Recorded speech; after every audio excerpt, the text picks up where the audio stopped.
Good morning, student. Today we are going to discuss on different types of constructors. You know how the constructor will look like. See here.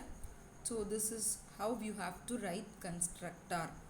So in this block of code, which is constructor, test of is a constructor. As said earlier, the rule for naming a constructor is the name of constructor should be same as the class name. See here, the name of the class is test and the name of the constructor is test of. And see, this is an example program for writing constructor. So here main is a class name, so that the constructor name is also main of. And main of is a constructor having a println statement. And see, how will you invoke a constructor? While creating an object itself, the constructor will be invoked. See, the statement main object is equal to new main of. So when you call main of, automatically the constructor will get invoked and it will print constructor called on the screen and will initialize program is to a string name. Okay, so in this way you have to write code for constructor and also you have to invoke constructor. Keep it in mind, constructors will be invoked during the creation of object. There are different types of constructor. No arg constructor, otherwise called as non-parameterized constructor, parameterized constructor, default constructor. Now we will see one by one. So this is an example for no arg constructor. So what is the meaning? You may have code snippet for constructor, but you didn't pass any arguments. That is, the constructor will not accept any arguments. Okay. So see here, private main of, there is no argument passed, and within a constructor you have assigned value 5 to the variable I, and also you have printed constructor is called. Now see here, main object is equal to new main of. So while you creating an object for a class main, the constructor will get invoked. So the control goes to main of line and it will assign value 5 to the variable I and it will print constructor is called. Now the control comes to main method system.out.println value of obj.I. Now what value is assigned to I? 5. So you will get output as constructor is called, value of I is 5.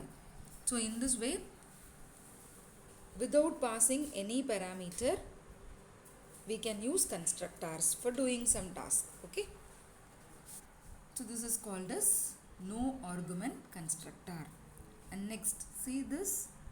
So what may be the type of constructor? See here, while creating an object, main object 1 is equal to new main of, within a bracket you are passing some arguments. Yes.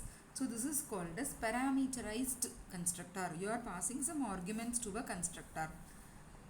Now see here, when the line get executed by the compiler, the control will flow to the constructor, and within a constructor the value passed is assigned to the variable languages and it is printing languages plus programming language. Okay.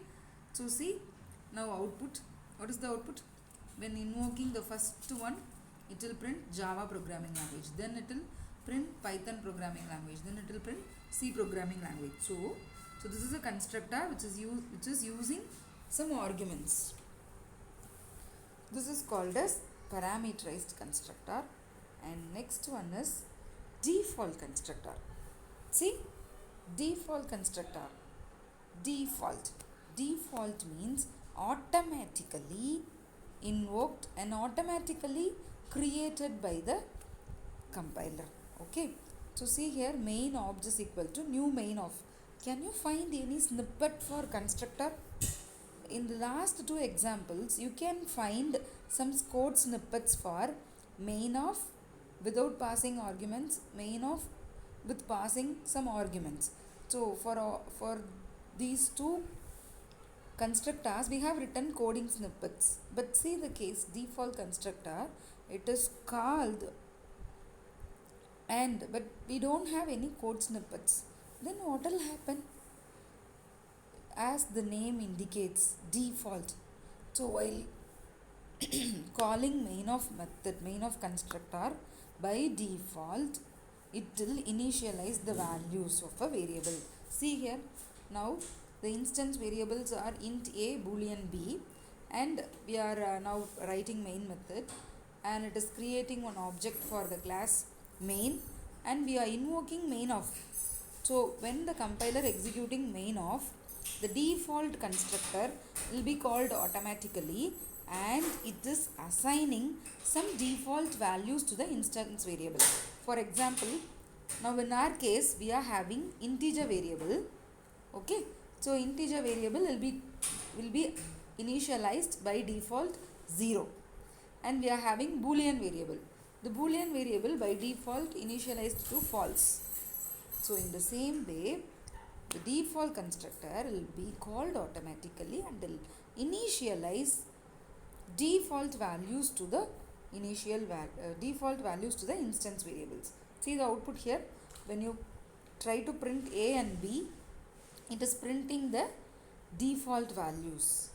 So these all are happened behind the screen. Okay, so main of will trigger the default constructor, and this default constructor will assign a default values to the variable. See the table here. So these are all the default values assigned to each category of data type. As discussed in the example, boolean will be assigned to false as a default value. Byte will be assigned to 0 as a default value. In the same way, short int and long will be assigned with 0l. Char will assigned with \u 4 zeros. Float is assigned with 0.0f. Okay, so in the same way, each and every data type is having some initial value, and those kind of initial value will be assigned to the variable. Okay, so thus I have explained you the 3 different types of constructors. Next session we will discuss still more concepts, that is constructor overloading, and still more interesting concepts in constructors.